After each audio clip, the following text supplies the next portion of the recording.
రాజధాని ప్రాంత అభివృద్ధి ప్రాధికార సంస్థ సిఆర్డీఏతో పాటు స్థిరాస్తి నియంత్రణ సంస్థ రెరాకు అమరావతి రైతులు నోటీసులు జారీ చేశారు. నిర్ణీత గడువులోగా తమ ప్లాట్లను అభివృద్ధి చేసి ఇవ్వనందుకు పరిహారం చెల్లించాలని నోటీసుల్లో కోరారు. అసలు నోటీసుల్లో ఏముంది, రైతుల డిమాండ్ ఏంటి అనే అంశంపై న్యాయవాది ఇంద్రనీల్ బాబుతో ఈటీవీ ముఖాముఖి. గత ప్రభుత్వం రాజధాని నిర్మించేందుకు ఇక్కడ అమరావతి ప్రాంతంలో ఉన్నటువంటి రైతుల నుంచి భూములు తీసుకోవటం, సిఆర్డీఏ చట్టం ప్రకారంగా వాళ్ళకి 3 ఏళ్లలో పూర్తి స్థాయిలో ఒప్పందం ప్రకారం వాళ్ళకి కొంత భూమిని తిరిగి ఇచ్చి వాళ్ళకి డెవలప్ చేసి ఇస్తానని వాగ్దానం చేసింది.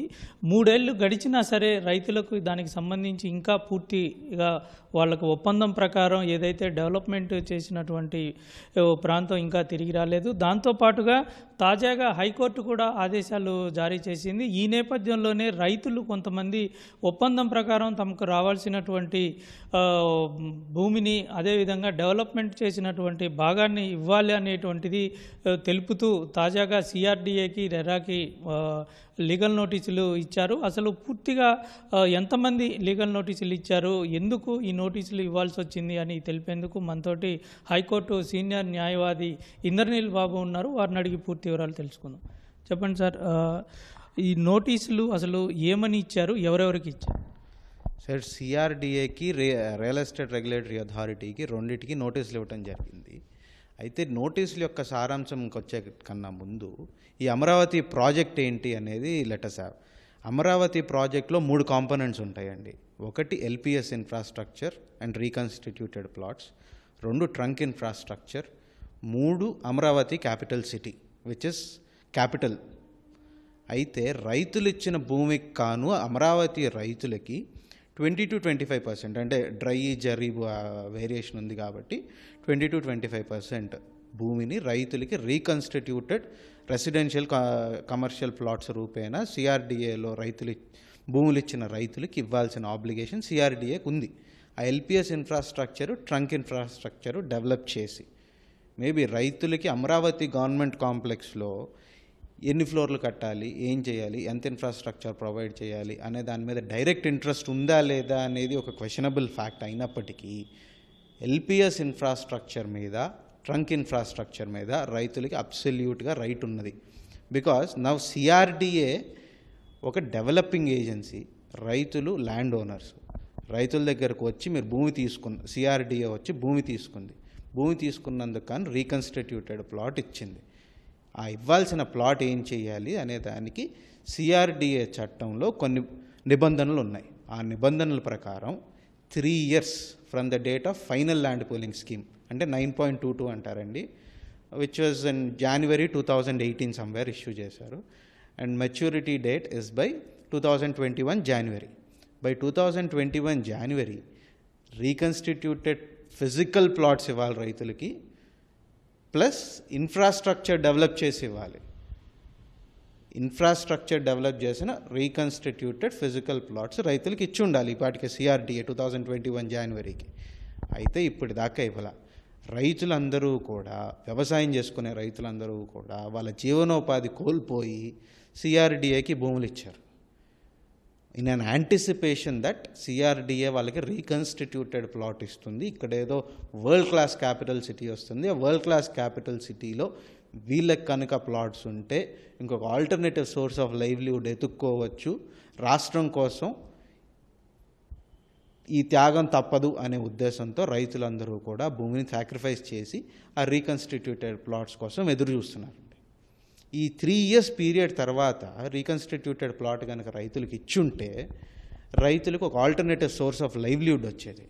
బట్ అన్ఫార్చునేట్లీ 2019 మే నుండి ఇన్ఫ్రాస్ట్రక్చర్ మొత్తం అమరావతిలో ఉన్న స్టేట్ వైడ్ ఆపేశారు. That is a secondary thing. State wide సిటిజన్స్కి డైరెక్ట్ ఇంట్రెస్ట్ రైట్ లేదు, బట్ అమరావతి రైతులకి రైట్ ఉంది, ఇంట్రెస్ట్ ఉంది.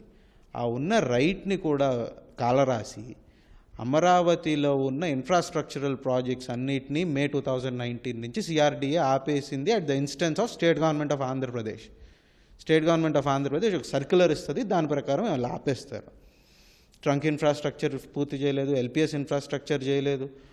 రైతులకి సంవత్సరం లోపే ఇవ్వాలండి, ఫిజికల్ ప్లాటు సంవత్సరం లోపే ఇవ్వాలి.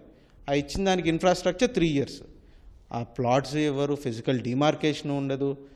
ఇవాళ కోర్టు తీర్పు వచ్చిన తర్వాత వచ్చి రిజిస్టర్ చేయించుకోండి అంటారు. Registration is not physical position అండి. రిజిస్ట్రేషన్ రైతులకు ఓనర్షిప్ కాన్ఫర్ చేయటం మాత్రమే, కానీ ఫిజికల్ పొజిషన్ ట్రాన్స్ఫర్ చేయాలి. సిఆర్డిఏ చట్ట ప్రకారం 9.28 ఫామ్ 9.28 ఉంటుంది. దాంతో ఫిజికల్ పొజిషన్ని ట్రాన్స్ఫర్ చేయాలి. ఇవాళ దాకా చేయలేదు. అయితే ఈ రైతులందరూ కూడా లైవ్లీవుడ్ కోల్పోయి ఇవాళ ఏ పని లేకుండా ఉన్నారండి. వాస్తవంగా వ్యవసాయం చేసుకునే రైతులకి ఏముంటుంది? సో ఇవాళ వాళ్ళ ఆల్టర్నేటివ్ సోర్స్ ఆఫ్ లైవ్లీవుడ్ లేదు. సో ఆ లైవ్లీవుడ్ కాను సిఆర్డిఏ కానీ స్టేట్ గవర్నమెంట్ ఆఫ్ ఆంధ్రప్రదేశ్ కానీ ఆర్ డైరెక్ట్లీ లైబుల్ వాళ్ళ లైవ్లీవుడ్ని ఇబ్బంది పెట్టడానికి. So CRDA and state government of Andhra Pradesh are liable to pay compensation to Amaravati farmers. To that effect notices issue చేశాం. And we're waiting for the reply of CRDA and as well as the RERA, and we're seeing for the further course of action అండి. అంటే మీరు నోటీస్లో ప్రధానంగా ఏ అంశాలని పేర్కొన్నారు, ఎంత శాతం మీరు చెల్లించాల్సిన అవసరం ఉందని అందులో పేర్కొన్నారు? సార్, ఏదైతే ఒక అర్బన్ ఏరియాలో ఈ సిఆర్డిఏలో మేము మా రైతులు పడుతున్న ఇబ్బందులు అన్నీ రాస్తూ ఒక అర్బన్ ఏరియాలో ఎంత అయితే లీజ్ అమౌంట్ ఉంటుందో ఆన్ అన్ యావరేజ్, రెసిడెన్షియల్ అయితేనేమో గజానికి 50 రూపాయలు పర్ మంత్, కమర్షియల్ అయితేనేమో 100 రూపాయలు పర్ మంత్ మాకు కాంపెన్సేట్ చెయ్యండి. Till you complete. నీ ఆబ్లిగేషన్ పూర్తి చేసేదాకా నన్ను కాంపెన్సేట్ చేయి. నీ ఆబ్లిగేషన్ కంప్లీట్ చేసేసి నాకు ఎల్పిఎస్ ఇన్ఫ్రాస్ట్రక్చర్ డెవలప్ చేసేసి నా ప్లాట్లు నాకు ఇచ్చేస్తే you are not obligated to pay me any sort of compensation. But ఇవాళ నేను నా లైవ్లీవుడ్ కోల్పోయినాను కాబట్టి you are liable to pay me compensation at this, ఈ 50 రూపీస్, 100 రూపీస్ ప్లస్ 3 lakhs. అంటే మీరు అమరావతి విలేజెస్లో చూడాలండి, ప్రతి రైతులోనూ ఆ రోదన ఉంటుంది, బాధ ఉంటుంది, ఫ్యూచర్ ఏంటి అనే ఒక బాధ. So they have caused lot of mental agony. చాలామంది చనిపోయారు హార్ట్ అటాక్స్ వచ్చి. సో ఆ మెంటల్ ఎగనీకి కాను ఎకరానికి 3 లక్షల చొప్పున కాంపెన్సేషన్ పే చేయమని చెప్పి అడిగాం. మొత్తం ఎంతమంది రైతులు తరపు నుంచి నోటీసులు అందజేశారు? అదేవిధంగా ఒకవేళ నోటీసులకి స్పందించకపోతే తర్వాత న్యాయపరంగా ఏ విధంగా ముందుకెళ్తున్నారు? Sir, already 25 to 30 notices have been dispatched. అయితే ఒకవేళ సిఆర్డిఏ కనుక స్పందించకపోతే we do not have any other remedy అండి, రాదర్ దాన్ హైకోర్టుకు వెళ్ళడం తప్ప మాకు వేరే సోర్స్ ఆఫ్ రెమెడీ ఎక్కడా లేదు. రైతులు ఇవాళ ఖాళీ చేతులతో బెగ్గింగ్ బౌల్స్తో నుంచొని ఉన్నారు గవర్నమెంట్ ఎదురుగా. ఫర్ ద రీజన్ స్టేట్ని నమ్మి స్టేట్ కోసం రాష్ట్రం కోసం భూములు ఇచ్చినందుకు ఇవాళ బెగ్గింగ్ బౌల్స్తో నుంచొని ఉన్నారు. సో హైకోర్టుకు వెళ్ళటం తప్ప ఇంకొక రెమెడీ లేదు sir. That is the only remedy that we are having and we'll utilize such remedy. అయితే నోటీస్లో మరొక అంశం కూడా పేర్కొన్నారు, రెరా ఏదైతే ఉందో అది సిఆర్డిఏని తమ పరిధిలోకి తీసుకోవాలనేటువంటి చెప్తూ ఉన్నారు. అంటే అసలు ఏ విధంగా తీసుకోవాలని కోరుకుంటున్నారు? అసలు రెరా ఏం చెప్తుంది? సార్, రేరా యాక్ట్ ప్రకారం ఈవెన్ సిఆర్డిఏ అనే ప్రాజెక్టు రేరా యాక్ట్ రావటం కన్నా ముందే కమెన్స్ అయినప్పటికీ, రేరా యాక్ట్ రావటం కన్నా ముందు కమెన్స్ అయిన ఏ ప్రాజెక్ట్ అయినా కూడా కంప్లీషన్ సర్టిఫికేట్ ఇష్యూ అవ్వకపోతే that project will fall under RERA. So ఇప్పుడు ఆ రేరా చట్ట పరిధిలోకి సిఆర్డిఏ ప్రాజెక్ట్ కూడా, అంటే to the effect that Amaravati capital city RERA పరిధిలో ఉండదండి.